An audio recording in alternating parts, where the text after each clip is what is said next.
we welcome in Paul O'Neill. Paul, how you doing? Michael, I'm here at the ballpark. Traffic wasn't so bad. I'm good. Good. That means you don't listen to us as long if the traffic's not that bad. Because you never know what you're going to hear. That's right. All right. Give me your read on. I'm best buddies with you guys now, man. You're in the booth. Right. You're doing everything. That's right. That you're following Don, so everything's great. This is great. All right. So, what did you think about Severino last night? I loved him. I mean, even as we were going through it, we were talking great, but the more it sank in after the game, you think about, he found his changeup a little bit later. His fastball was good. I think he never really found his big slider, but he used a little cutter, and it just I thought he was great. And it's a shame, that it was one of those games where the offense didn't score runs. And you figure he learns 2-0 with David Ortiz. There's probably not a fastball that's quick enough to blow it by him. He probably learned that lesson, right? Yeah, I mean, he used the inside corner a lot on lefties. And, a couple of those guys over there are smart enough to look in fastball situations. And Poppy's made a living doing that. It's not like he's the first guy to hit a home run. He doesn't miss that pitch when he's looking for it. So it's a learning process. That's again, you look how he rebounded from that and threw the ball well. So on most nights, especially lately, the Yankees are going to score enough runs, and he's going to get a win. I remember a couple of years ago, you went to see your nephew Michael O'Neill play, and you saw Severino pitch in the low minor leagues, and you came back and told me, I think he's going to be a good reliever because he doesn't have a third pitch. How much different is the guy you saw yesterday than the guy you saw a couple of years ago? Yeah, I think that he has much better control of his fastball, and he had a bigger slider, and he kind of fell in love with it down there. I thought, wow, this guy's going to be good out of the bullpen, but he threw some good changeups, and I think working with Larry, they're probably going to even back that down a little bit, take a little bit more off, get a little more movement. And he's around the plate with everything, which is really a neat thing from a young guy where you don't have to worry about him going out and nibbling around and walking 3 or 4 people an outing. We were having a discussion, Paul, early. Is this team built for the postseason? I think the bullpen, certainly yes. Now, from an offensive perspective, would you like to see Ellsbury and Gardner be a little bit more effective running and try to play a little bit more small ball instead of waiting for that 2 or 3 run home run? Well, I like that type of baseball, but, the team, the middle of the lineup's been so hot. Teixeira hitting home runs, Alex hitting home runs, Beltran's hit a couple lately. So you don't want to run into outs, but you also don't want to take away some of the strengths. And, having guys at the top of the order that run well puts a lot of pressure on the defense. And, I think it gives them another option if they start cooling off a little bit in the middle of the lineup. All right, so they didn't do well against the knuckleballer Stephen Wright yesterday. So I wonder, will that benefit them tomorrow against the Blue Jays when they run R.A. Dickey out there?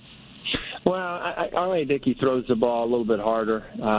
He was good last night. What are you going to say? You look at his numbers, it was by far his best outing. It was just a night where the knuckleball was good, and they didn't have very many opportunities. Beltran hit the 1 home run, and then you had opportunity in the ninth. So you turn the page and just realize that you had a good outing from a young pitcher. That was over with, and the Toronto Blue Jays are there and they're coming, so they'll be in here this weekend. So you got to continue to win games.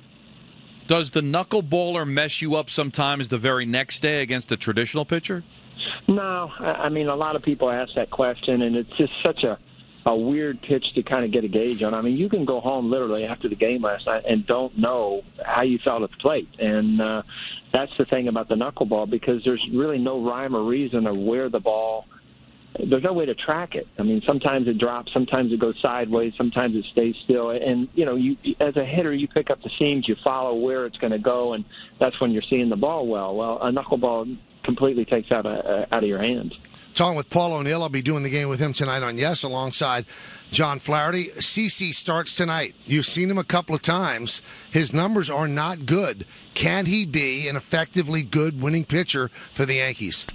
Well, I think that, he has struggled. There's no doubt about it. And, it is his velocity. It is, his ability to he used to be a power pitcher and be able to throw the ball by people. He can't do that now. Can he win games for the Yankees? Yeah, I think he can win games. And is it something that, you want him pitching the biggest game of the season. Maybe not at this point in his career, but, he's still respected in that clubhouse, and I think that, on given nights where the offense scores him runs, he can still be effective. But do you continue to trot him out there if he's ineffective, or at some point do you have to think about the bullpen? Well, I think that, Joe Girardi does the best at his managing. I love watermelon. I think that, if you go out and he's in a different situation now where you used to give him the ball and, you would make your trip out there in the 8th inning. Now you might start to make your trip out there in the 5th inning, the 6th inning. Hopefully he gets through those point where you can go to your strong bullpen, and that's a way that, again, at the change, he can be effective. Now, I need to get into the mind of the Warrior. Right. As you're answering that question, Michael accidentally hit a button that said, I love watermelon. He didn't skip a beat. You didn't bat an eye. So is that normal? Did you think that contributed to the conversation? What's going on in your mind when you hear that? I swear, I literally thought he said, he's throwing watermelons. So that kind of sucks. You know what? I guess the jokes are starting early tonight. We're going to get one more game tonight, right? No, I hit the wrong button, Paul. That's my fault. I'm sorry.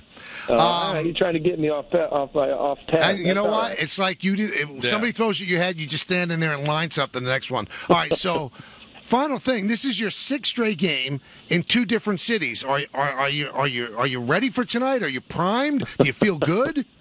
Well, I tell you what, this is a big series to win 2 out of 3. You don't want to lose against the Red Sox when you got Toronto coming in. So, you don't want to overemphasize things at this point. But, the Toronto Blue Jays are coming in, but you can't look forward to the weekend until you get a game tonight, which you should win. And, you got shut down last night. You expect the offense to come back tonight, score some runs.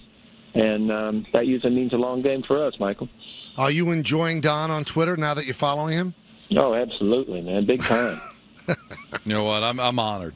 You should be. I mean, last night was pretty cool because I get to have Paul O'Neill follow me. Right. I find out that I actually bring a lunchbox the same way Flaherty does to work. Right. And then I got to meet Rick Sutcliffe, who couldn't be a nicer guy. It's unbelievable, the things that happen. I was peeking over my shoulder. I thought you were there in the Buffalo's out, man. Just go right into the radio show to take over the TV show. Me and Flash were wondering. You know what? I don't think you were that far off. One day. One day. I'll be on my best behavior tonight, man. I'll see you upstairs later. Thanks, Paul. All right, guys. Have a good one.